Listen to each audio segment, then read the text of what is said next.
આકાશવાણી ભુજ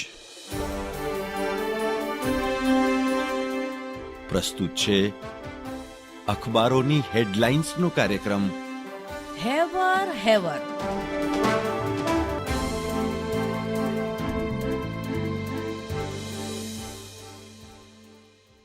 નમસ્કાર, હું જયેશ રાવલ. કચ્છ મિત્રના પહેલા પાને 8 કોલમની હેડલાઇન.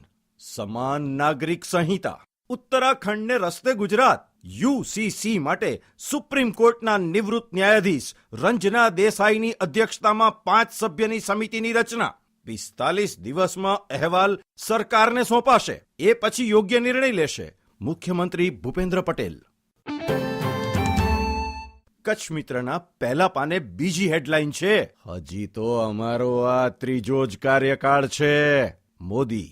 આનંદ વ્યાસ લખે છે, રાષ્ટ્રપતિના અભિભાષણની ચર્ચાનો જવાબ આપતા વિપક્ષો પર આકરા પ્રહાર. અમે ગરીબી હટાવોના સૂત્રો નથી આપ્યા, ખરો વિકાસ કર્યો. કચ્છ મિત્રના બીજા પાને શેર બજારના સમાચાર. સેન્સેક્સમાં 1397 અંકનો ઉછાળો. ટ્રમ્પે 2 દેશ સામે જકાત વધારો પાછો ઠેલતા રોકાણકારોની ખરીદી. મૂડીમાં 5.96 લાખ કરોડ ઉમેરાયા.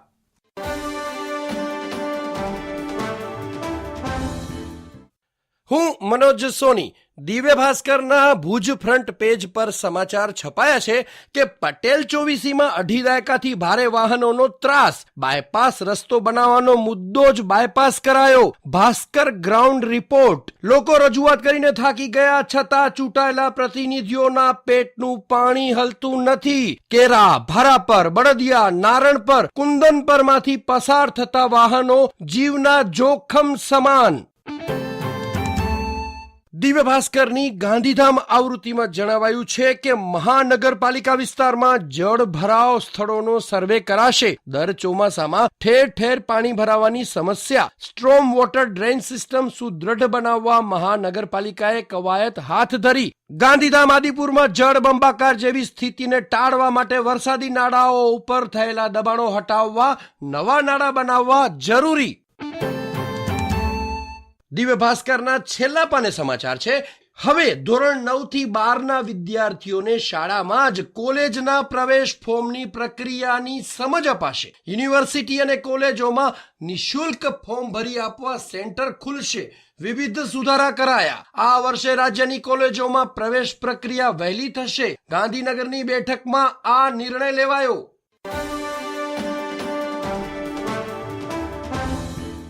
હું ઈશા ઉપાધ્યાય. સંદેશના અંદરના પાને કચ્છ પેજ પર સમાચાર છે, રામપરમાંથી 2,66,000ના વાયર ચોરી કરનારા આધોઈના 3 શખ્સ ઝડપાયા.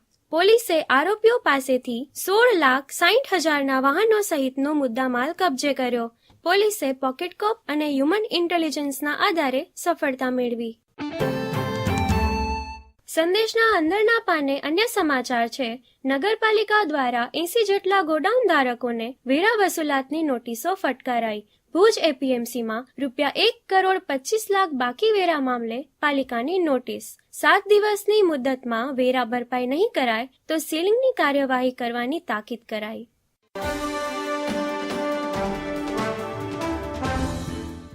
હું કેવિન સોની.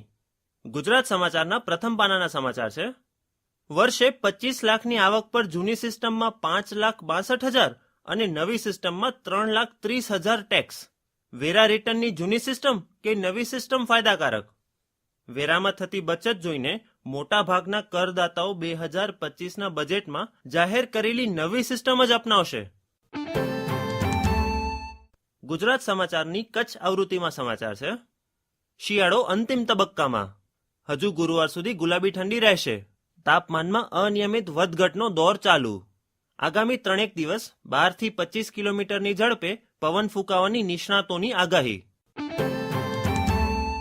અન્ય એક સમાચાર છે, ભુજમાં કોન્ટ્રાક્ટરને ડિપોઝિટ પરત આપવા લાંચ માગનારને 3 વર્ષની જેલ. 14 વર્ષ જૂના કેસમાં ગાંધીધામની મદદનીશ શ્રમ આયુક્ત કચેરીના સિનિયર ક્લાર્કને સજાનો એસીબી કોર્ટનો ધાક બેસાડતો ચુકાદો. હું નીરજ મચ્છર. હેવરમાં આજે વાત કરીએ હાલમાં ટ્રેન્ડિંગમાં રહેલા વિડીયોની. સોશિયલ મીડિયા એક એવું પ્લેટફોર્મ છે જ્યાં થોડા સમયે કંઈ ને કંઈ વાયરલ તો થતું જ હોય છે. કોઈક વિડીયો હાસ્યાસ્પદ હોય છે એટલે વાયરલ થતા હોય છે, તો કોઈક વિડીયો પોતાના ડાન્સ માટે.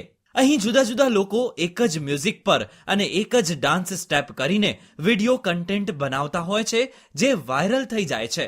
જેમ થોડા સમય પહેલા કાચા બદામ, જેસીબી કી ખુદાઈ, આ બધા વિડીયો વાયરલ થયા હતા. આમાં કોઈ અર્થ નથી હોતો, પણ તેમ છતાં વાયરલ થઈ જાય છે.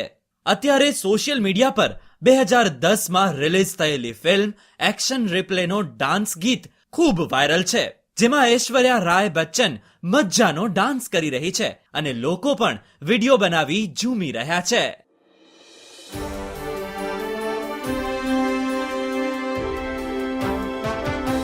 અખબારોની હેડલાઇન્સનો કાર્યક્રમ હેવર હેવર